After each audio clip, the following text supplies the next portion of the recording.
Welcome back to another episode of Scryer's Room. I am your host, Famfare. I'm Kevin. I'm Mario. And today we want to discuss karma in video games. So I was bringing up earlier with these gentlemen before we started recording that Infamous 2 probably has one of the cooler karma systems because, one of the things to me that makes karma systems good or bad is meaningful choices. Right. It can't just, because typically a lot of times in karma games, picking the evil option kind of just fucks you over. Yeah. You just get less shit, or you get like I don't know. It locks you out of allies, is what it does. It does. So in Unicorn Which makes sense. You're being a dick. In Unicorn Overlord, God, yeah. It's, there's an option to, like, basically, you'll fight a guy, and he's like, oh, I was doing it to save my sister, and you can be like, bullshit, and cut his head off. And then you get, like... Fuck your sister. You get the currency to recruit another unit because you don't get him as a fucking unit because you cut his goddamn head off. Like, the trade-off is that you just get materials and resources. I imagine, like, you cut his head off, and the only time you get this material to recruit people is when you, like, forego recruiting a character. So you cut his head off, and then, like, out of his neck hole, a bunch of gold, and then, like, a recruit a friend coin comes out, and he's like, perhaps it was a mistake. Yeah, no, because, yeah, and that happens every single time. Like, there wasn't a single time when I looked up, like, if I kill this guy, do I get something cool? That it never once happened. It was either, like, money or, like, this resource I'm going to get plenty of later. And, like, you know, part of that game is you have, like, these formations to get up to 5 people. So, like, you need units. Like, so instead of, like, you know, having to spend this currency to recruit more, you can just, you know, not cut their fucking heads off. I have a question. So, a little bit of background information for you. Kevin doesn't play video games. He's not good at them. He's got grunkled hands, no money, and less patience. So, video games are like a thing I hear about generally. But one thing that I vividly remember is this crushing, anxious fear in my heart that if you, like, miss a room, bam, you're just locked out of a piece of, like that, you're not going to get the best sword now because you walked past it. Instead of giving that man who was playing his guitar on the street, instead of giving him a frog and telling him the sky is blue today, instead of doing that, you walk right by him. You don't get the best sword anymore. Is that even rational these days? That's not how video games work anymore. No, unless the devs are being assholes. There's or, very like, few things playing like a joke that. on you. Yeah. Because before I felt like that was just a thing where it's like, yeah, it was so you play the game again, really. So you could do it right the next time, because at the end of the game you'll hear, like, in the main credits, the devs taunting. They're like, you should have given him a frog, idiot. And then you get the guy. Yeah. But that's not even how video games work anymore. No, I mean, like, I think... The way that you lock yourself out of things is by being a dick to people. Yeah, typically. Yeah, like, you're making a decided choice of, like, I say no. Yeah. Like, so, one of my favorite morality games, even though it does the thing that we're talking about where most games don't want you to be evil, right? And which is annoying because I have a general policy: if a game lets me choose my own morality, I will be evil, usually. Just because I think it's more fun. And obviously they don't want you to do that. And then the biggest one for me that annoyed the fuck out of me is KOTOR 2, Knights of the Old Republic 2, because you objectively are more powerful if you're a good guy. Like, yeah, just the way the stats work. yeah, right? because once you hit max on either side of the scale of good or evil, you get a bonus of some kind. And then if you're a good guy, if you're a Jedi, it's just way better, because the Sith one is you get bonus force points, which is like cool. Like, yeah, like neat. And it's like 100 or something. It's not even that much. It's the kind of thing that they would add after the fact, realizing that since they gave such a cool reward to one side, they had to do something for the other. Yeah, well, and then if you're a Jedi, then, because this game works very similar to the D20 3.5 D&D rules. Yeah. So your Jedi casting stats is you have 2 of them, and and it's your wisdom and wisdom and willpower or something. I forget what it is exactly, but you have 2 of them, and then guess what your bonus for being a Jedi is? Are those just more higher? wisdom? Yeah, well, you get 2 bonuses. So like the Sith, you get you More hit force one and points. you get plus 50, and then you hit another plus 50. Oh, that's so lame. Yeah, lame. but if you're a Jedi, plus 3 to those stats, and then the next one is another plus 3. Oh, plus 6? Yeah, In D&D to your rules? casting stats. That's 2 of them. bonkers. And yeah, so you are just objectively more powerful if you're a good guy. That always really annoyed the fuck out of me. So I just played evil and then gained. It's one of the facts of the setting that balance in the Force is objectively I just used a cheat engine to give me that bump in stats. So I'm just like, there fuck go. you. Yeah, Like, yeah. I want to be evil. Yeah, beat the But- system. It does give you a lot of fun choices, though, if you're evil, which Rob knows that game inside and out like a psychopath. Yeah. And because he never plays evil because it's subjectively just bad, him watching me play a little bit as an evil guy, he was like learning new things because he'd never seen scenes play out like that before. Like you start out in like this space station in one of the early parts of the game, and you have the option to go to like basically the mafia, and they have like a guard stationed outside. You can just kill him, Oh, man. and then if you A keep clever ruse. yeah, you keep coming back, and there's just another guy out there. And then every time, he's just like, he sees you, and he's just like, oh, man. Like, eventually, you can just kill him so many times that he stopped putting a guard out.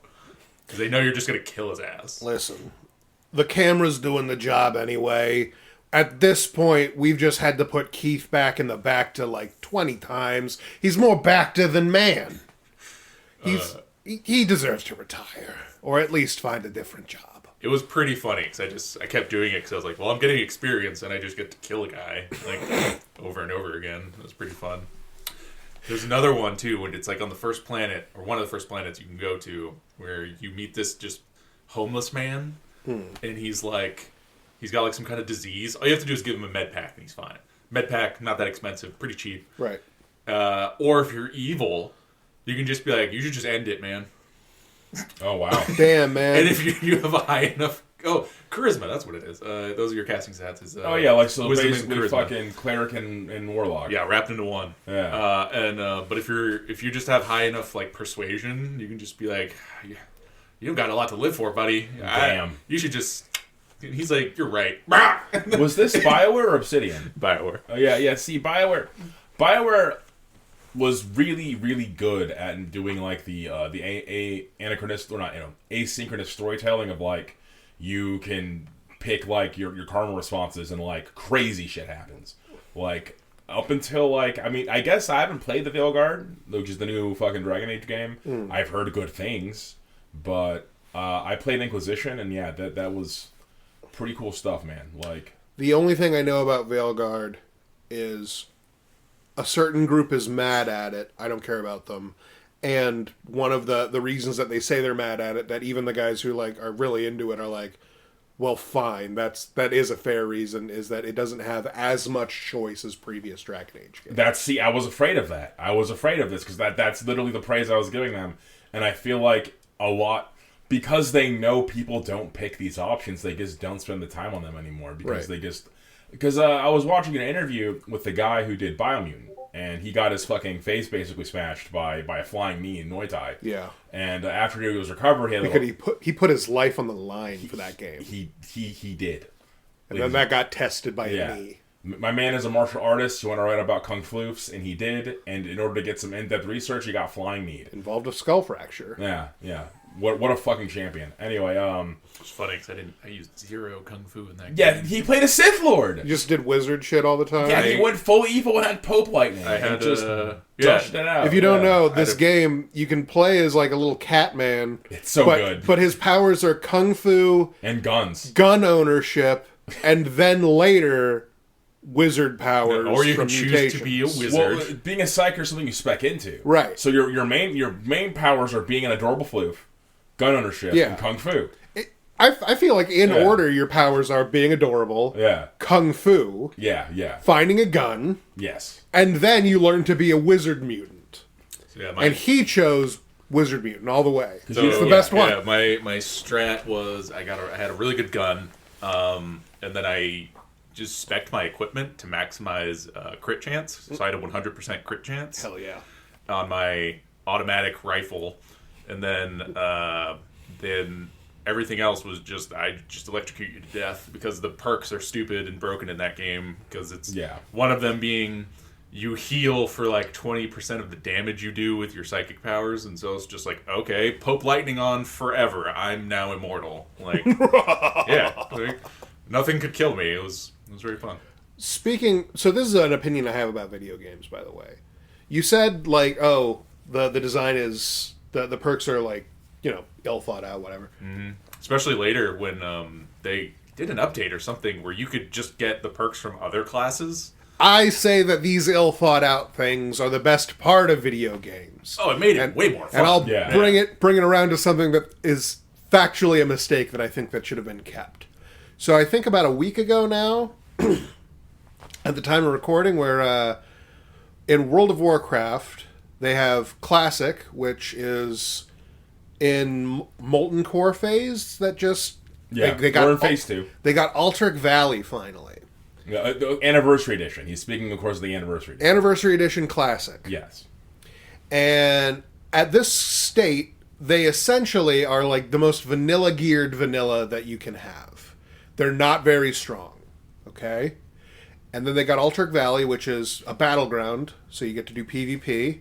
And then people found out on that first day queuing that besides the Anniversary Edition Classic people, they were being queued with the people from Season of Discovery. Season of Discovery characters have all of like the talents and stuff of like retail characters, which is, the difference in power is like between like they're all level 60. These guys may as well be level 80. Yeah, they're Supermen compared to what you do. Every Classic, single one of them is a raid boss. Yeah. So like one of the things you can do in SOD is Rogue gets a pistol shot. And Sod Rogue just has that. So one of the burstiest, glass candy-ass fucking classes that needs to be up in your face to do anything can just blow you away with their fucking pistol. Yeah. And like, as a mage, there's nothing you can do about it. And it was so bad that it also like semi-ruined the economy because there's these flasks that you need to like do endgame content in both of these versions of WoW. But in the classic... The Anniversary Edition Classic, they cost like the equivalent of like $500, whereas they cost 20 cents in the other one.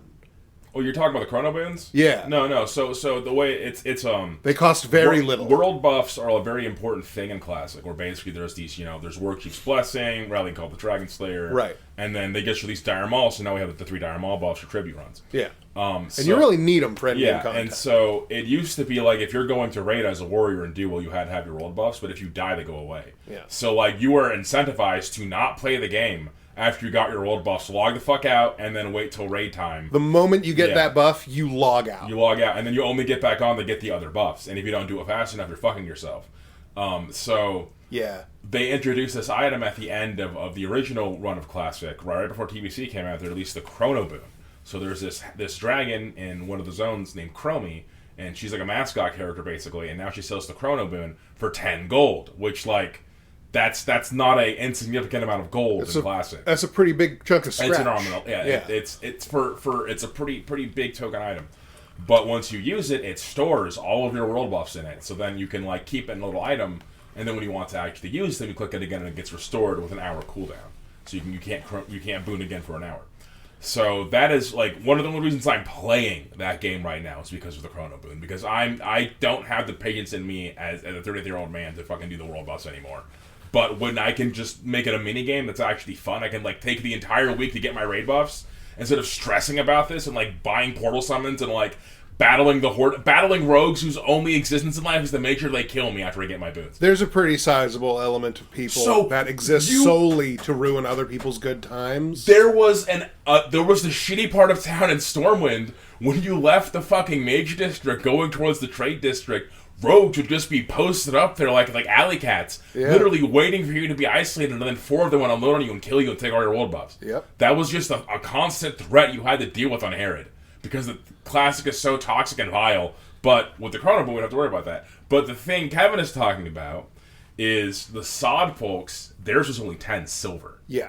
So people were like trading the stuff to other characters in regular Warcraft, and then they were selling them on the auction house for like 8 gold, which is 2 gold cheaper than what we're buying them for, and making millions and billions of dollars. Yeah. And so Blizzard fucked this so hard, they actually lowered the cost of the Chrono Boon in Anniversary to just 1 gold, because that was the only way they could fix this horrible fuck up, is by like, well, sorry if you missed out on that, now it's cheaper, so it's not as big of a deal. I am of the opinion they shouldn't have fixed any of this. They closed down Alterac Valley. They're like, sorry, you weren't supposed to be fighting raid boss people. No. They should have come out publicly and said, that's right, we're feeding you to them. Like you're chum in the water for them to play better and have more fun. You'll come back. You came back to play World of Warcraft Classic for a 3rd time. All right, Kevin, okay?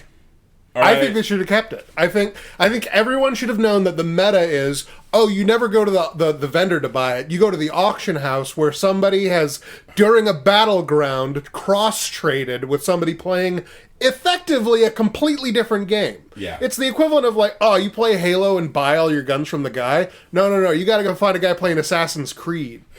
You find a guy playing Assassin's Creed and you can just like get that shit like that. You want the energy blade? No, you gotta get Ezio's arm blade. That's the real one. That's the good one. Yeah. That'll do it. Fucking wild, man.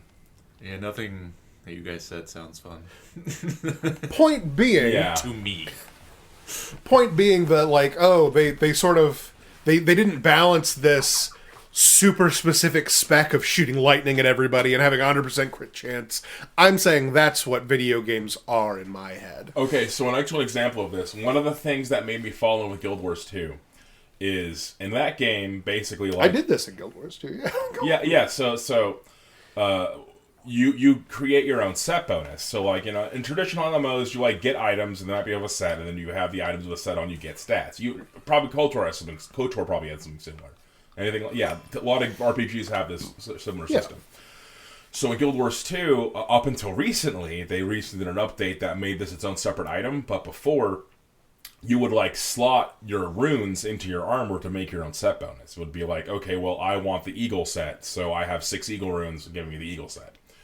And back in, like, the before time, during, like, vanilla Guild Wars 2, the fastest class in the game was not the rogue, was not the elementalist, was not the ranger, it was the warrior. Because you would get full swiftness runes, which gave you 25% move speed increase, and then they also had a talent for if you're wielding a melee weapon, which basically you always are, you get another 25% movement speed increase, and I'm pretty sure they didn't have...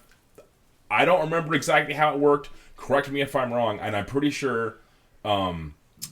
you'd use swiftness runes, and the swiftness rune effect had an additional movement speed increasing effect. Yes. And I think it made swiftness faster on you.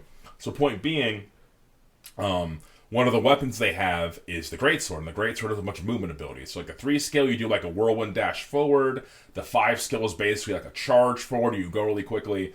And so between like not targeting things and just using your abilities as movement abilities, and then also just having like permanent swiftness on yourself, Warrior could just run across the map past anybody else could. Like, you could not chase them down. That was it. They were the fastest class. They wanted out of there. They were out of there. And I remember seeing this and thinking, like, the fact that you can just spec into the movement speed as, like, your thing is fucking impeccable. And that's good game design. Because that's so fucking annoying. Like, anytime you can just troll people because they're just like, oh, this is abusable, someone's going to abuse it, and then they do. And the balance is that someone's abusing something else to abuse you out of abusing that. I loved how silly Guild Wars 2 was. Yeah. That was one of the best parts of it. You didn't think, like, my character, I might have already talked about it on here, but you guys are going to hear it again, because that's the kind of thing I do.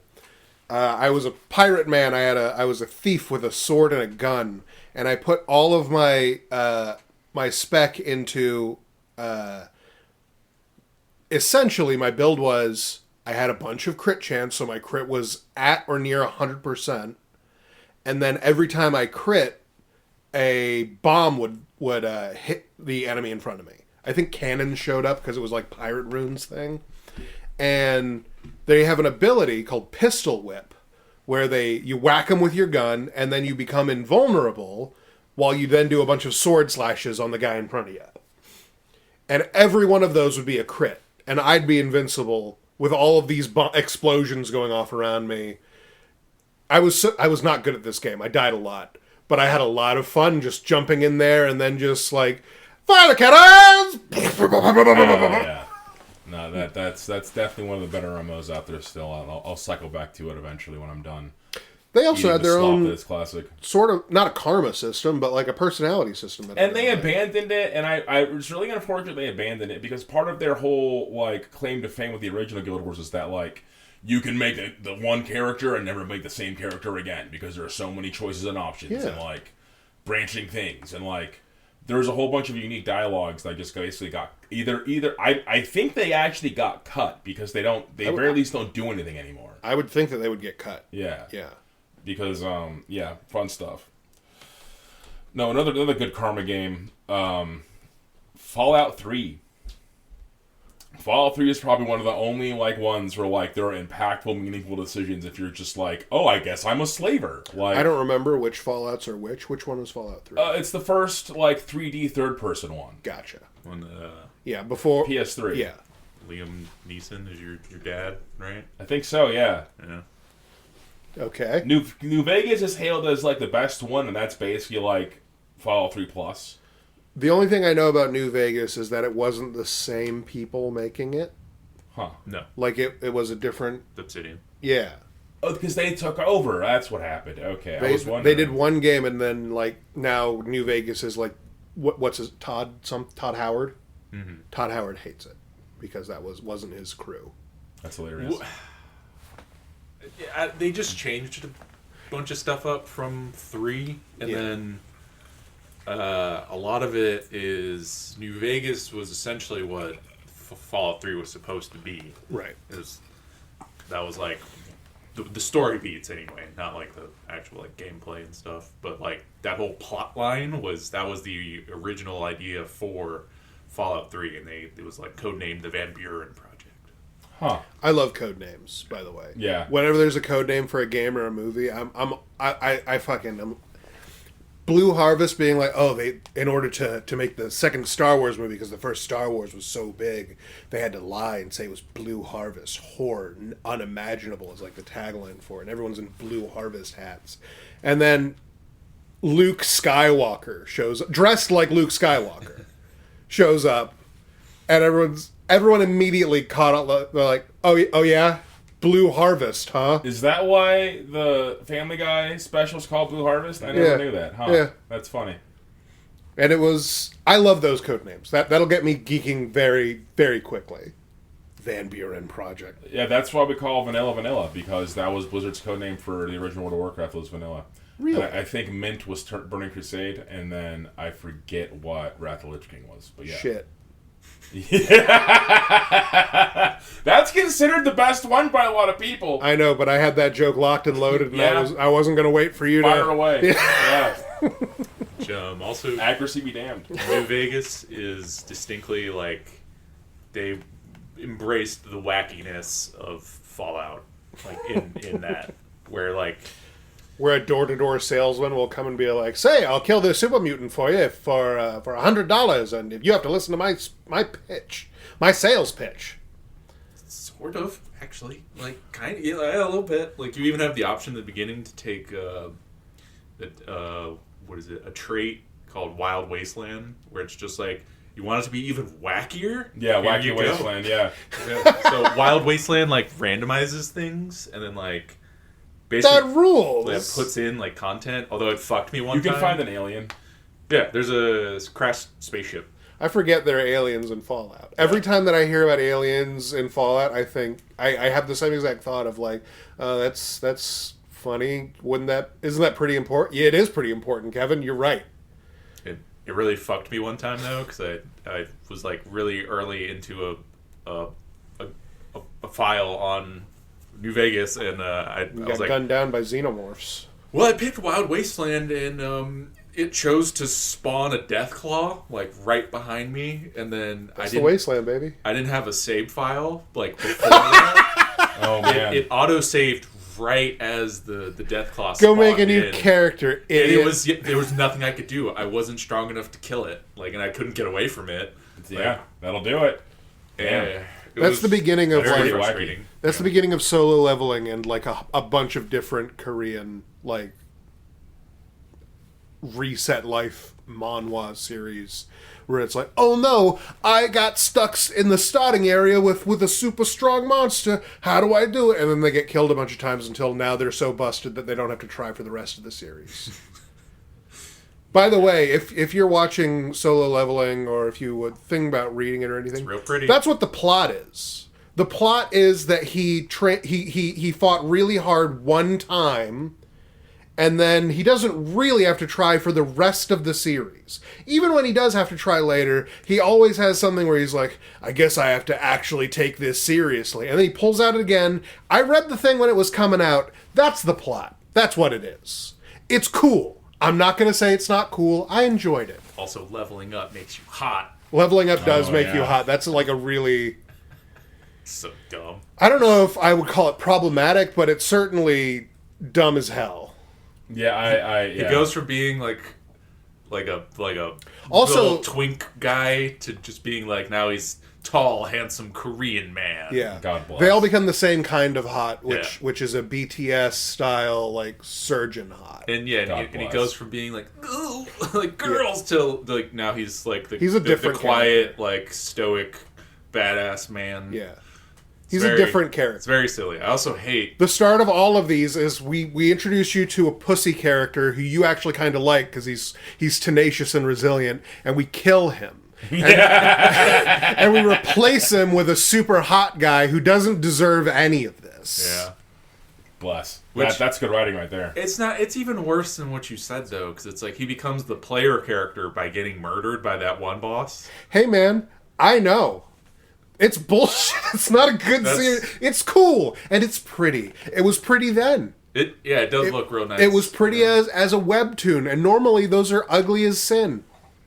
And that's not fair. They're ugly as regular amateur art typically can be, that's fine. And Solo Leveling was really, really pretty, and then they're going to animate it really pretty, but that's all it is. They killed an innocent boy and then gave you an overpowered Batman style individual, and we're like, that's done. That's character development. Which is we did it. I hate that he's like air quotes a necromancer. Yeah. I don't subscribe to that version of necromancy. Okay, Well, I'm going to tell you right now, don't read any Korean thing about necromancy then. he just turns them into to shadow monster things. Yeah, every single... I've read a bunch of... and they're like cute sometimes. I read a bunch of things that I know are not good because I have a sincere belief in my heart that anything creative that somebody makes has at least one good quality to it. Sometimes that good quality can be, I get to turn my brain off for a little bit and read this. That's fine and good. That's in fact important. However, if you read a Korean thing about a necromancer, what they're doing is they're turning them... They're killing enemies, and then they're using the paintbrush from Neopets to give them a Halloween look. Sometimes it turns them into shadows. Sometimes they turn them into skeletons. But they'll never be zombies or actually undead. No. That's not hot enough for our super hot boy to use. And he can do this. Damn. He can do this ad infinitum. Yeah. Unless it's too high of a level, then he can't like resurrect it and make it into. Well, how does he get this power?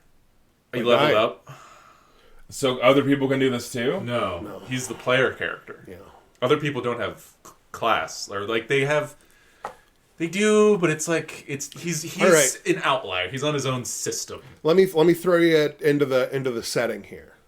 So this is a world where dungeons and things exist, and humans can get superpowers by going into them, but they're not like good superpowers. They're mostly like, I become a little bit faster, or I gain one spell. And then if So- you get good at that spell, you can like do a bunch of stuff with it, but you can get one spell. So it's- and that's where it would have been really cool if they kept it that level. It's a luck of the draw situation Yeah. where it's like you're either going to be really, really weak, or sometimes you get lucky and you're S rank, and then you're basically like a demigod. Yeah. And then you can fall anywhere in between there. But it's just like, what are you going to get? Who knows? And the main character's his real power is being lucky when he got that. Because he got killed and then... I don't like that. No, Hey, have I been espousing great things about it? No, yeah, I think there's a problem in writing anytime like undeserved power. Like, I understand power fantasies are like all the rage these days, and it's kind of comfort characters for people, I guess. But like, I enjoy Overlord's power fantasy because the whole point is that like, oh, I was big shit back in this old world, and now I'm big shit here too. But he had previously earned that. Like, part of the whole point is that he was a no-lifer. Like, he went to work, and then he played that fucking game. If we're going to talk about what Overlord is, power fantasy is like the third genre for it. The first genre is Seinfeldian. Yeah! It really fucking is! Because it's so wacky. He's just forced into situations. And he's LARPing the whole time. Yeah, he has to roleplay. That's why I love Overlord. That's why it's so good. It takes all the shit that all the dumb isekais do, and it's like, we're going to do that also, but wrong. Yeah, we're going to do it with what a guy who actually is aware that, like, this is all pretty fucking weird, right? I like it because it's basically satire. It's also, like, he has a harem, but no dick. Yeah. Yeah. So it's just like, what do I do with this? What's he gonna do with it? Like, he can't. He doesn't have a penis. Like, they keep making jokes, and the biddies are lusting after him, but like, that's just not on the menu. And yet, all his monster women like want to bang him, even though conceptually that's just like doesn't make any sense. But that's just how they roll. Overlord's really cool for a lot of the reasons that solo leveling isn't. Yeah. Because at no point in solo leveling will you get like a moment where you go into the hero's head and think like, wow, he really is like a real guy. Every time you go into his head, it's like in a movie where you have a character who's like, okay, I get it. I get what you are. Because they go into his head and he's like, it's all about just like, trying to save my mom from her incurable, she has orc cancer. And I need to try to save her somehow, Okay. That's why he became a hunter, because Dad's missing, and he had to find a way to get enough money so he can keep buying magic crystals so they can keep juicing her and keep her alive. Yeah. Huh. And she's on magic crystal life support. And it's like, oh man, what about this girl that really likes? She's like, I'm just really focused on being like trying to save my mom and sister. It's just like, it's crazy. And then his sister is like, oh, I love you, big brother. And he's like, I know you love me, but I got to focus on saving mom and being a superhero right now. He's the lamest man possible because he's not a real person. He doesn't have any wants or desires. He's a purely selfless being, which isn't even what not what a person is. It's not even what writing is. Yeah. The reason that this character would even exist doesn't make sense. He also has that problem of like, I've had traumas, so now I'm fine with murder. Yeah, he got bullied while he was. When he first got superpowers to go into the dungeons, he was an F rank, which means that he just got to carry everyone's backpacks, and they bullied him. Not bullied in the way that like maybe he wouldn't be able to support his mom's orc cancer or. Anything that would have like lasting effects besides him being okay with murder after being replaced by a Batman. It was the only kind of trauma that he got is yada yada trauma. It was basically just everyone bullied him, basically saying like, you're as close to being worthless as a hunter as you could possibly be. Yeah. And he's like, oh no, don't be mean to me. And it's like, what are you gonna do about it? It's interesting anytime like that. The character motivation is like, oh, this person dealt with some shit, so now they're evil, or like they just get to be super edgy. Cobra Kai has a phrase, has a line that they use a lot in the first 2 seasons. Everyone has a sob story that doesn't give you an excuse to be an asshole. Right. I fucking love that. That's great. I tell myself that all the time when my wrathful fucking inner angry Tony comes out.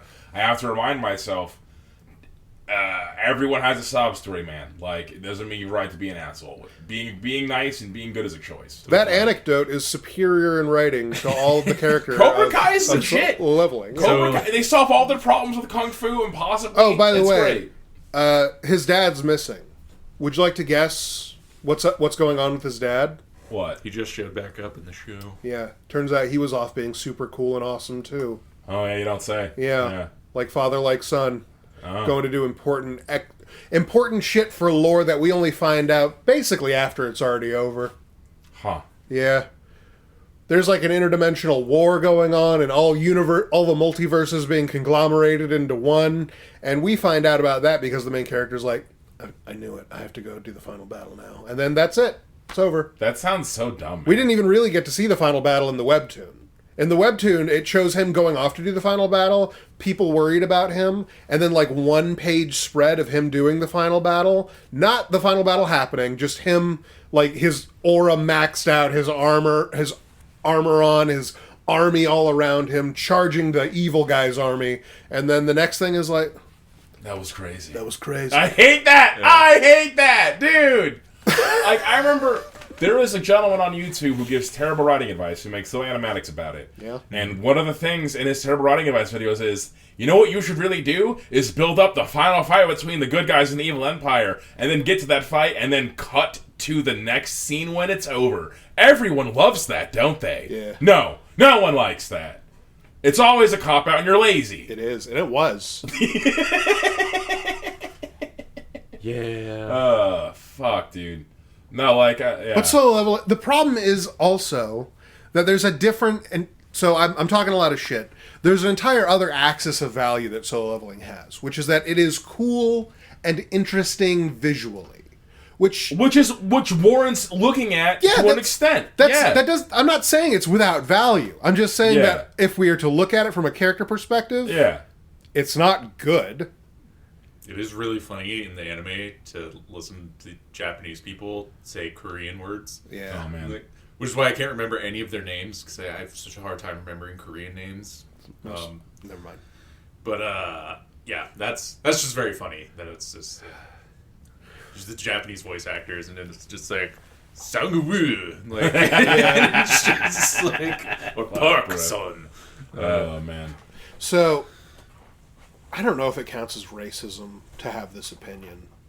I don't mean it hatefully. And I don't mean it to say, like, a different thing is superior or anything. But according to my Western sensibilities, Japanese names are just better character names than everyone having the same last name of Park. I don't know if we've just been conditioned, or, like, if that's just because, like, I this is someone who's taken 3 years of Korean in college. I have to agree, man. Well, because I had that thought the other day of, like Yamato's a cool fucking name. Well, yeah. Just thinking about it, I was like, why do I find Japanese to just be normal? Is it because I've been watching anime for fucking so long? Or... Because then, like, I listen to Korean or, like, Chinese in particular. Like, Jesus Christ. Like, yeah. A lot of dongs. But just the speak. Like, how it's, like, tonal and shit. Yeah. And I'm just like... I listen to them talk, and it's like a fairy tale language. Like it doesn't feel right. It doesn't flow right into my delicate Caucasian head. I don't like it. Yeah, dude. And so the thing that also really bothers me is that anime has, like, there's Japanese names, then there's anime names. Yeah, like, you're not gonna go to Japan and meet a man who works at an office named Inuyasha. No. That's just not gonna happen. There might be at least one. Dog demon? But in almost all the Korean manhwa and stuff that I read, their names are the equivalent of, like they're all this, they don't have the anime name. Like, you're expected to treat Dan Smith level names as if, like, yeah, he's the greatest wizard of all time. Dan? Yeah. Yeah, at least we have pseudo-Latin here. We can just make up some Latin-sounding shit, and it sounds cryptic. And I love... Another thing about anime in Japan, and one of the things that I love doing, I love how they'll use English because it's their version of Latin for us. Like, in the West, we'll make, like, this pseudo-faux Latin. Warhammer loves doing this shit. Oh, yeah. 40K loves their fake Latin. Yep. And it sounds cool, mysterious, and, like, archaic to us. And then Japan will just literally use English and be like, look at how archaic and cryptic this is. Like, and it hits, hits every time. That's why we have, so I just watched regular show on in the background because it was awesome. That's why I was doing it. It's excellent, rules. Excellent show. But, like, there's an entire, like, concept that shows up again and again. The Hyperduck Extreme, where the 4 baby ducks turn into a giant robot. It's so good. But that's just them using, like, it like on the internet it's called English, which is where they just use English words in a way that sounds really cool. Which, by the way, keep doing it. I like it. Excellent. I mean, Fantastic. certainly nowhere else in the world is going to stop doing the equivalent. Eating your bag there. We're all gonna still have our tattoos that just have the equivalent of a takeout menu on us because it sounds really cool and I like it. Hyperduck Extreme rules. I'm prone to agree. And then there was one manhwa that I was reading. This one wasn't quite as... In general, it wasn't as bad as some of the other ones. It was like a post-apocalypse thing, and there was an American character trapped in Japan. I'm going to give you her name, and then you're not going to be able to take her seriously. Because we call her AS for most of the time that we know of her. And that's just because the main character doesn't know her name. Calls her AS because that was on like her like ID or dog tag or some shit. Her name was Ashley Simpson. That's great. And immediately I genuinely looked into it like, is this supposed to be like the previously... I don't know if she's still doing things. Is this supposed to be Ashley Simpson? No. They picked that name essentially at random. Oh, wow. They thought it was cool. They were like, that's a name. She was really powerful in this story. She turned into some kind of like paladin wizard type character. Pretty sick. And this reminds me of the infamous baseball game with the final team on it was a Japanese game on the SNES where you like manage a baseball team. Oh yeah. Or it was might be the Famicom actually, or I don't know if it was a Super Famicom, but it was one of the first Nintendo consoles. And the last team is the American team. Oh, the elite. Sleeve McDykel. Yeah, and they just like the guy just made American sounding names. I'm gonna pull it up. Yeah, please pull it up. And none of them are actually like anything that's actually anything at all. It's bad. It's like when you see the old AI art where it like has the facsimile of something actually there, but it's not actually anything when you look at it. It just almost looks like something. Like a shelf that isn't attached to the wall properly, so you can make out that it's supposed to be a shelf, but that's not what a shelf fucking looks like. That's all these names. All right, tools. We've got Sleeve McDykel, Onsen Sweeney, Daryl Archideld, Anatoly Smorin, Ray McSriff, Glenn Allen Mixon, Mario McRLWAIN. McRilwin. Okay, alright. Raoul Chamberlain. Kevin Nogilny. Tony Smahirik. Dobson Dugnut. Willie Dustis. Willie Dustis. Willie Dustis is just a good name. That's a great name. I remember the last time I had this list read to me. That's the one that stuck out. Jeremy Gride, Scott Dork, Dourque, Dork, Sean Furcott, Dean Wesry, not Wesley, Wesry, Mike Truck, Truk, that's a good at work name, strong. This one's almost Dwight Portugal. It's Dwigt Rortugal. Tim Sandaly, Carl Dandleton. Dandleton's a strong name. Yeah. Carl rules. Mike Cernandez. And Todd Bonzales. Todd Bonzales. In terms of, like, if you're making, like, a party version of a name, like, Bonzales is the party ethnic version of Gonzalez. If you were like, our family is Gonzalez, but like we're moving to Party Nation, we're moving to LMFAO's home nation of the Party Rock Nation. Or all they just do is shuffle all day. You can't walk; you have to shuffle. Yeah, by law. And you have to go through their equivalent of Ellis Island, which probably rules. You have to pick a party name. Sorry, Mr. Gonzalez, it's Bonzales now. It's so dumb. These are the things I think about. You know, I another good example of like, so like we talked about last week on the podcast or one of the previous episodes how like like the stereotypes and how like the other nations view America. Yeah. I very few things make me prouder than seeing some of the caricatures the Japanese use for us, like Adam Dudley. You remember Bandit Keith? Bandit Keith, yes. What a fucking dude! So Joey Wheeler, even Joey Wheeler, yeah. he probably had an actual Japanese name. Yeah, Junichi. Yeah, I was gonna say. Yeah. Oh man, They all had Japanese one of the names. most egregious ones is Rick Hunter. Rick Hunter from Robotech. We talked about this, but that I don't even remember the guy's fucking name, but it was not Rick Hunter, not even close. No, it was probably something in Japanese. It was Probably a reasonable name. Yeah. I don't know if I'm on board or completely like against like westernizing names, because on one hand we wouldn't have Joey Wheeler if we weren't completely westernizing these names. But I also love that like half the times they just like don't bother. Like, listen, his name is Yugi Moto. Yeah. Not Hugo Morris. Not Deck McWinters. Just Yugi Moto. His enemy is Seto Kaiba. That's not even close to an English name. No, not even close. What would the English name of Seto Kaiba be? Seto. Seth Leto? something? Maybe Seth. Seth would be good. Seth. Kaiba.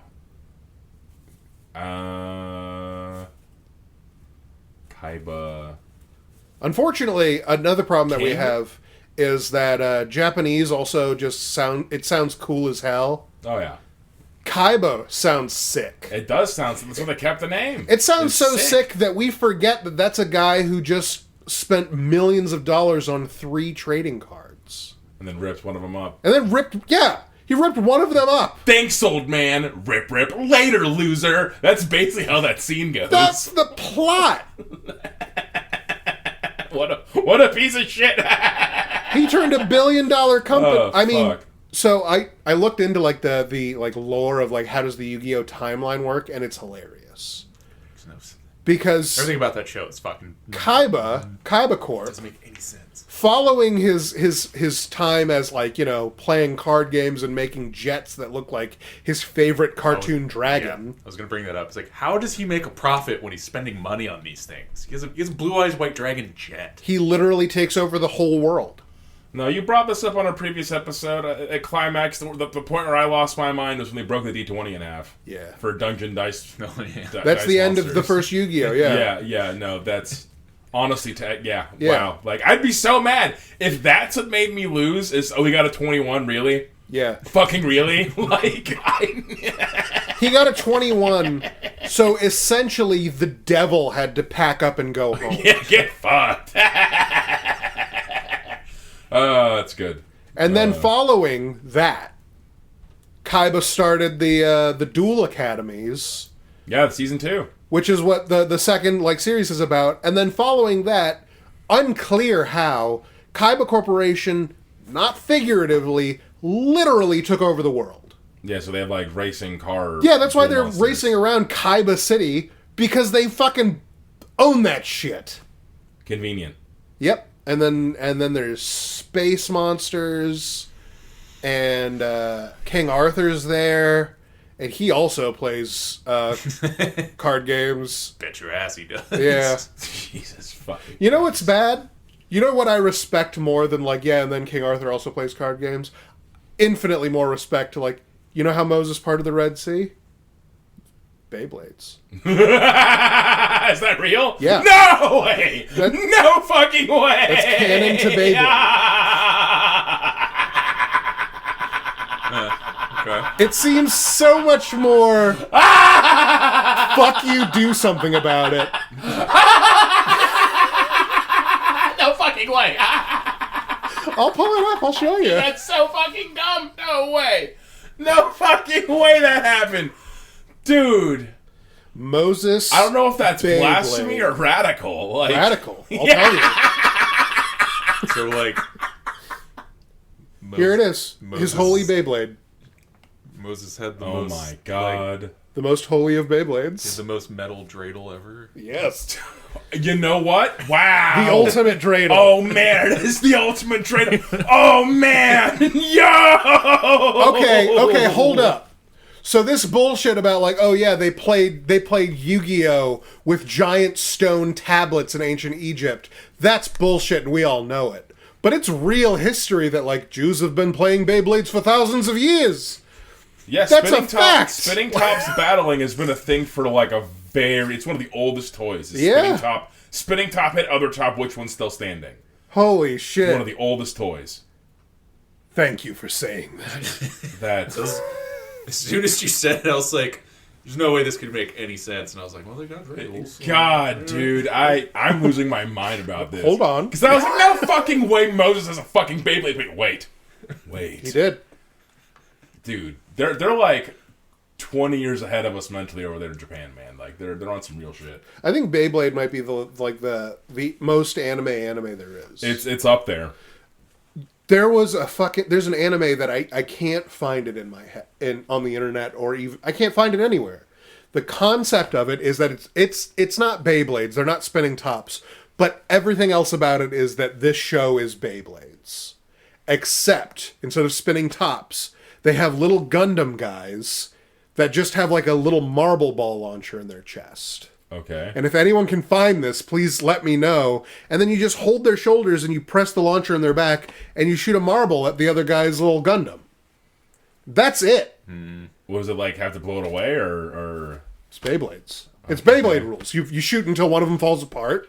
How does that happen? Is that necessarily part of the like how the toys work, or is this just toys? But I remember it so vividly. Yeah, I got nothing, man. But speaking of toy commercials, fucking Gundam Build Divers, man. Gundam Build Divers was So a quality toy commercial. Fucking good. And like I'm a simp for the Cubalate. We've talked about this previous in the podcast. That's my mobile suit of choice. Yes. And they have like a unique version as the main like villain of the first series. The Cubalate Papillon, oh man, so fucking cool. So in terms of like what you can do with the villain when the premise of your show is that nobody's actually fighting, people are painting their toys really pretty with plastic, and then you make your toys fight with their plastic bodies that like become essentially like real giant robots only when they're on the special plastic toy table. What would be the ultimate weapon in this? Did you think the plastic nippers that you use to make the toys? Because that's what this fucking thing was using as its weapon of choice. That is the most radical fucking thing I've ever fucking heard of. God bless. You use little tiny scissors to like nip them out of the plastic and put them together, and they just put that shit in the Cubalate's like shoulder, and then like it just whips it out, and it nips you, and it breaks your toy for Get real. Fucked. Get fucked, loser. You 5-year-old or you 7-year-old boy trying to play Gunpla, I'm gonna break your toy. Get fucked. The equivalent of equipping your Rock'em Sock'em robot with a handgun. I know, Build Divers was... Dude, like, probably one of the... Well, Build Fighters, I'm sorry. Build Divers was the follow-up series. Probably the most effective toy commercial ever because... So, I think it was Justin was the first person to buy me a Gunpla as an adult. You'd be wrong. Because you got the goof, you got the goof first. I got you that like 10 years ago. Cubalate. Yeah, because I've been still have not built the goof. I need to fucking do that. But yeah, no, and so like I hadn't really bought them until I got those, and then what really set me over the edge as far as like actually collecting them was watching that fucking toy commercial, being like, this is so goddamn cool. I love this so goddamn much.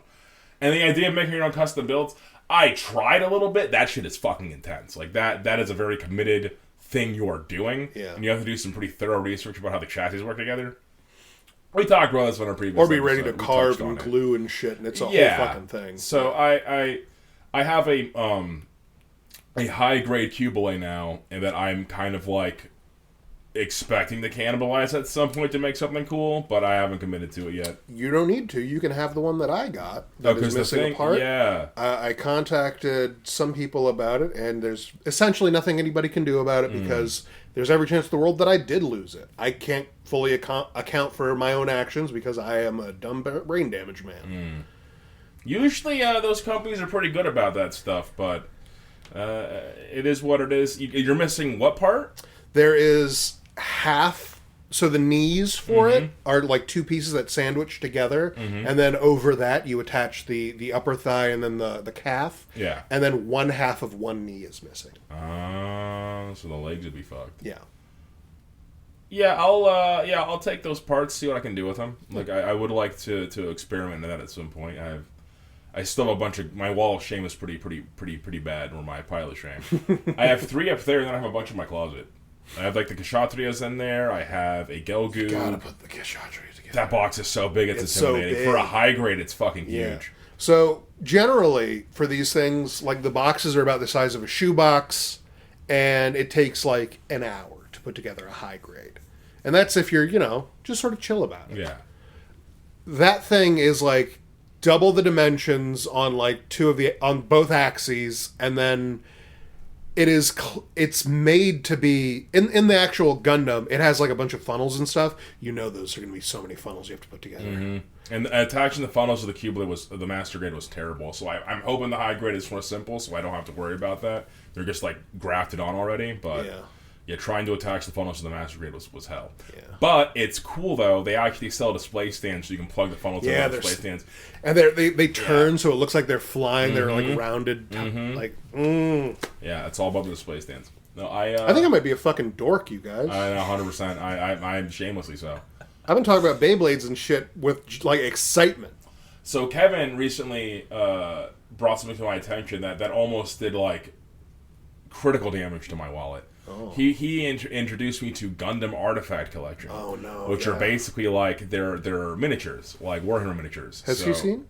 Have you seen my little the butt fell off? So they're for not requiring glue. They're impressive kits, but the plastic is very brittle. So in the process of building it, the I guess not the proboscis. What would be the thorax? The Keyblade's kind of thorax attachment snapped off. It's easy to glue it back on. I have the glue for it. I guess I haven't done it yet because it'll be easier to paint this way. But yeah, they're only monopose. They don't have any articulation or anything like they don't have any like cool poses or stances. But it's just basically like them standing. But they're very detailed for what they are. And they are at a certain scale. Yeah, and they're basically Warhammer sized. Yeah. They're a bit too big to use as anything I want to use it as.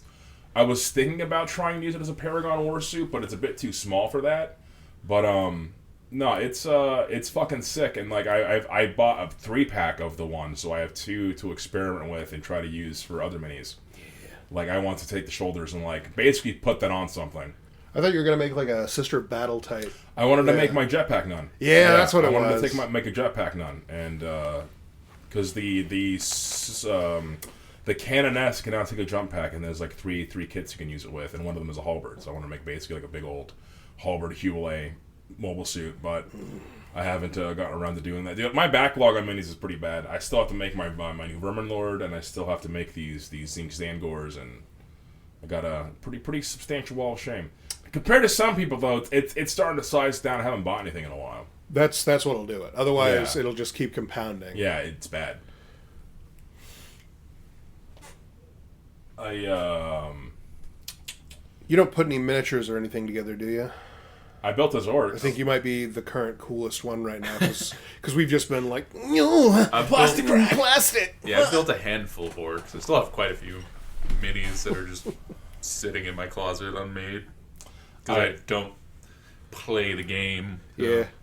I built his combat patrol, so we need to schedule some time for us to dive into that. I found out that also the way that I engage with Gunpla makes everyone unreasonably mad in my opinion. Yeah, it's pretty bad. So here's what I do.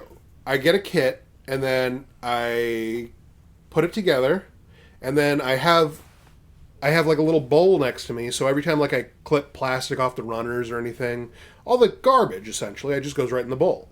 And then I take all that garbage, I pour it into one of the now empty plastic bags, and then I curl that up, and then I take all the runners, and I put that and the garbage bag in the box, and then I put my fully completed robot in that same box, close it, and then put it in a corner. Yeah, no display, no stands. Not interested. It's because all the joy was building it. Yep. It's so the neurons that are activated when you're clipping it together, because there's no glue. Right. That's what makes it so fun. It's almost like a mixture between Legos and Warhammer. It makes me feel like I can't fuck it up. Whereas if you give me glue for anything, like if I ever have to permanently affix something to somebody, I am clutched by anxiety. That'll do it. Whereas this, nope, just clack, clack, clack, clack, clack. I enjoy how sick it is for like a couple minutes afterwards. Whoa, ooh, he holds a gun, swords. All right, now into your coffin. Yeah, Although I do have 3 on display. That's good. That's good. They're my favorite boys. The Sazabi version Ka. I don't know how to pronounce the special version for it. The Master Grade Shionju that you got me, which ruled. Oh yeah. And then I just put together the real grade Epion. Oh yeah, real grade is the go. Yeah. Real grade because like I enjoy the Master Grades, but their size is daunting. They take up a lot of space. Yeah. Whereas perfect grade is the same size as high grade, but it has the quality of a perfect grade. It's basically a mini perfect grade. Yeah. And that's just the move, man. I want a fucking real grade Beyblade so bad, but I don't think they make any. If they did, those probably limited runs. So Yeah. it's one of those things you got to keep an eye out. Like it's dangerous though because you want to buy all the stuff. Real grades are also the things that they have to like put the most engineering into, because like the reason that Master Grades are like as complicated as they are and so big is because that's how big they needed to be that complicated. Yeah. Whereas the real grades, they have to like do some engineering tricks to get around like the scale of them. And it's sick as hell, but they are complicated as shit. Oh yeah. And they recently announced that Gunpla is going to have its own kind of Warhammer. So the Gundam Artifact series was, I guess, was chumming the waters, kind of testing like, okay, is there an appetite for actual miniatures? And I guess the answer is yes, because they're making a hex-based robot game, kind of like BattleTech, but it's Gundams. And I will be giving this close attention and close thought, because that sounds fucking cool. I saw Sharzaku. We saw this RX-78, RX-79. One of the Grand Gundams. Models. Yeah, the original Gundam, and a few others. I think there was the Wing Gundam was up there, looking sick with its angel wings. Or maybe it was Wing Zero. I don't remember, but a lot of cool options up there. So we'll see. Once the Beyblade drops, I'll be at least probably buying that model. I don't know if I'll actually play the game, but like that, I'm such a simp for that fucking mobile suit. Right. So no. What were we having a conversation about where we were talking about people's favorites just not even being in the thing? Because I brought up like my favorite mobile suit is the Gian. It's not even in the thing, really. I think it's in there for like an episode. An episode. Yeah. But yeah, it's so iconic, and like it's such a fan favorite that they just choose to throw it in like so many things. It's in the background of a lot of things. Yeah, like Gundam Seed. They made a Gundam Seed movie recently. I haven't seen it yet. But Gundam Seed's whole thing is they're trying to rehash the 1 Year War of the original series. Yeah. So like the main Mook mobile suit of Zaft is just the Zaku, but it's like a high def new Zaku. And one of the things in the new Seed movie is now they have Gelgoogs, and then they have the Gian. They have that Gian I got you was from the movie, yeah. Like a super high def Gian. I also really liked that model. It was sick. Sick nasty. So there's a movie coming out that's one of the new Gundam things that people... I don't know if it's already out. Let me be clear about one thing. I'm not so far up on the news on this that I can tell you about this. The Ava one? Yeah. Yeah, I haven't. I think it's out, but I don't actually know that. I should fucking watch anime again, man. I've been slacking. It'd be good. My knowledge. You should is definitely fading. finish Arcane. Yeah, I definitely should do that. It's been a hot minute. We've been talking about this for like months. Yeah. Yeah. All right, and with that, we're going to end tonight's episode. Thank you so much for listening. If you enjoyed the nature of this content, go ahead and give me a like and subscribe on YouTube at Famfare. And go ahead and give me a follow at Blue Sky. With that, have a great night. Have a good night, everybody. Bye.